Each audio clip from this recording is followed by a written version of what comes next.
supaya tidak menjadi fitnah. Itu adalah acara saya di Pamekasan atas undangan Haji Her, pengusaha tembakau top di Pamekasan. Beliau punya kebiasaan sedekah tiap hari, ke pasar, ke sawah, ke karyawan, ke pabrik, itu hampir tiap hari.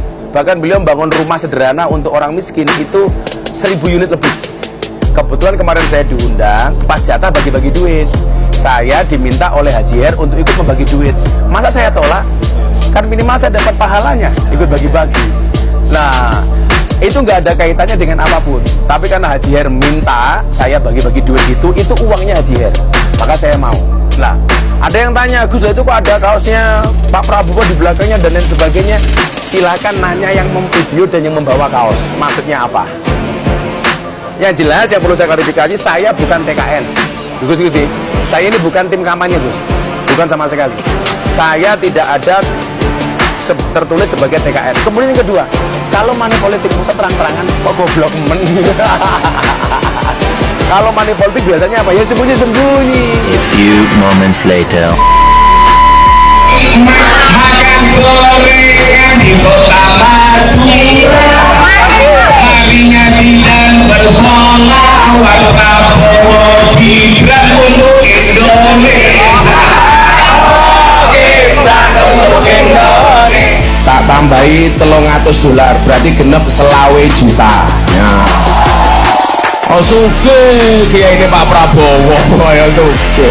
Berbeda pilihan itu boleh, persahabatan tetap nomor 1, soal capres nomor 2 lah, hirokan dia ada 3.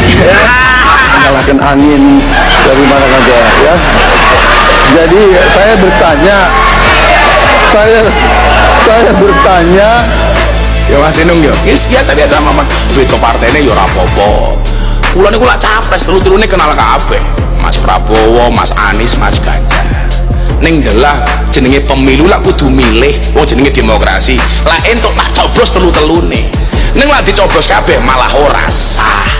Karena itu demokrasi. Ndelalah kula niku cedhake kali Pak Prabowo. Lontong tahu ono lontong sate, ra usah kalau pilih Prabowo Gibran wae. Aku nggak punya uang rupiah, punyanya dolar. Kayak sugih ya. Masa saya nyumbang katanya saya tim sukses? Saya bukan tim sukses. Saya bukan tim sukses. Kalau saya dekat dengan Pak Prabowo, iya, tapi saya bukan tim sukses.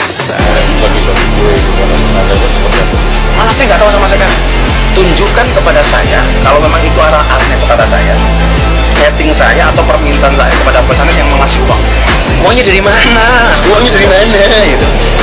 Enggak, saya selama ini kalau tos saya bantu ke pasangan Mas Gibran dan Mas Prabowo, tanya kepada Mas Prabowo. Saya nggak pernah minta uang sama Mas Prabowo.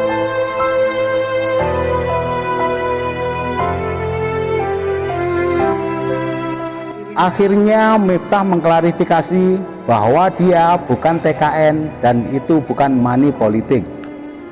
Dia mengatakan, masa ada money politik terang-terangan? Harusnya kan sembunyi-sembunyi. Menurut saya, klarifikasi Anda tidak ada gunanya. Emang ada yang percaya dengan kebohongan Anda? Anda mengatakan, mana ada money politik terang-terangan? Lah buktinya jelas ada kok.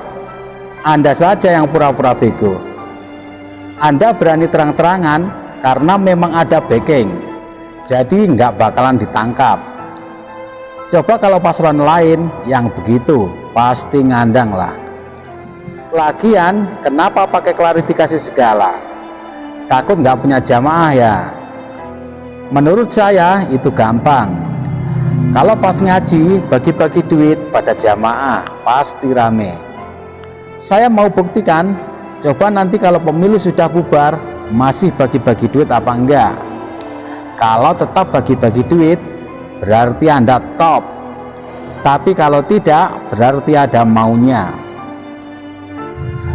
Menanggapi video kedua, Ketua PBNU memecat para bawahannya yang terlibat kampanye.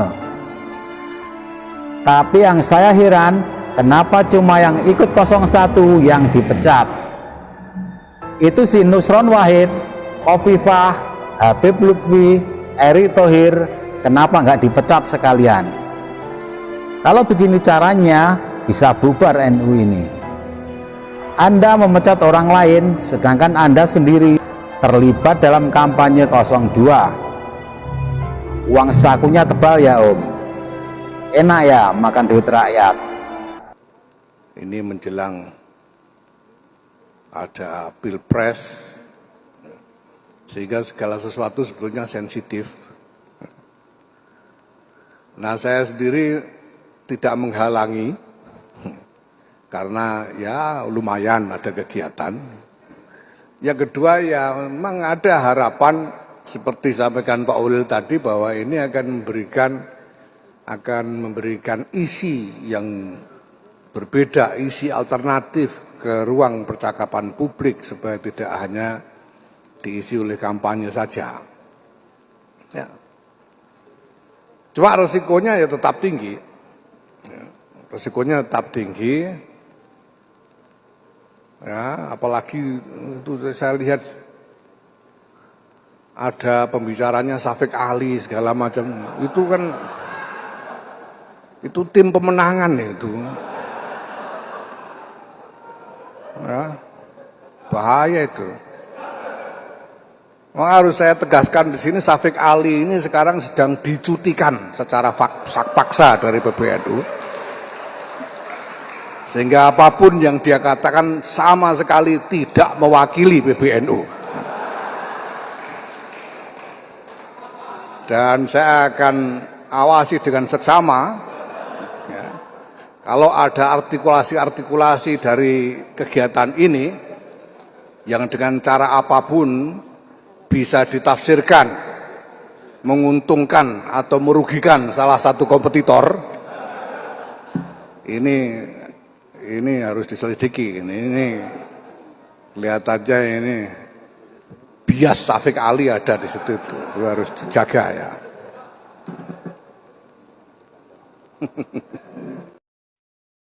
Mas, maaf ya, jangan menutup gambar ya. Kalau bisa di bawah atau di atasnya, nggak boleh menutup gambar yang udah ada. Cepat dulu. Oh gitu. Iya. Ntar saya perhatiin dari lihat ya. Iya. Nggak boleh menutup gambar, nggak demokrasi. Kalau dia yang tempat yang ada aja, yang belum, yang kosong. Ini makanya tes dulu. Iya. Saya perhatiin dari jauh. Wow.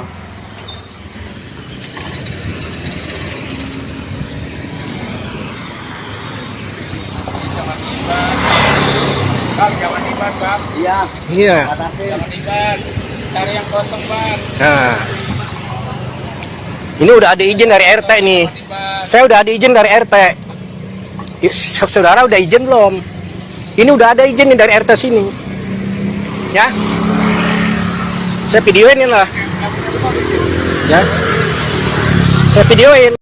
Jangan nuduh-nuduh soal bahwa ada kecurangan. Iya, kapan namanya kecurangan, kalau mengatakan ada kecurangan itu, namanya kecurangan itu ada tindakan kriminal. Iya. Dan namanya tindakan kriminal itu adalah pidana. Iya. Dan namanya tindakan kriminal itu harus dibuktikan dengan bukti-bukti yang terang, melebihi cahaya terangnya. Ya kalau udah menuduh, Nah, kalau baru was-was, curiga. was-wasku boleh-boleh saja was-was, tapi ini tanda-tanda wong pertandingan belum dimulai kok sudah seakan-akan kalau kita menang ada kecurangan. Pertandingan itu sudah dimulai karena tahapan pemilu itu sudah sejak berbulan-bulan silam. Coblosan itu bukan pertandingan. Pertandingannya itu adalah serangkaian tahapan pemilu yang sudah kita jalani, dan di antara sekian banyak rangkaian yang terpenting itu adalah proses nominasi atau pendaftaran calon presiden dan wakil presiden. Itu dilakukan dengan vonis pelanggaran etika berat oleh MK. Sehingga kalau kemudian hari ini yang menyuarakan adanya kecurangan itu hanya kami saja, wajar kalau kemudian partai-partai politik, yaitu kan serangan partai-partai politik yang tidak mengusung calon kami.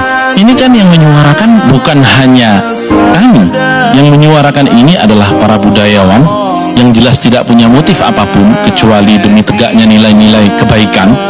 Yang menyuarakan ini adalah aktivis-aktivis pro demokrasi seperti Pak Gunawan Muhammad, juga Prof. Ikrar Nusa Bakti, yang jelas-jelas dulu atau masa-masa sebelum ini kami juga memberikan apresiasi dan dukungan penuh atas kepemimpinan dan kepemerintahan Pak Jokowi. Dan juga yang menyuarakan ini adalah mahasiswa-mahasiswa. Kalau kemudian itu dituduh memiliki motif untuk kemudian menginsinuasi kecurangan, apa dasarnya begitu? Kan Mas Butet Kertarjasa, Pak Gunawan Muhammad kan tidak pernah punya motif untuk berkuasa.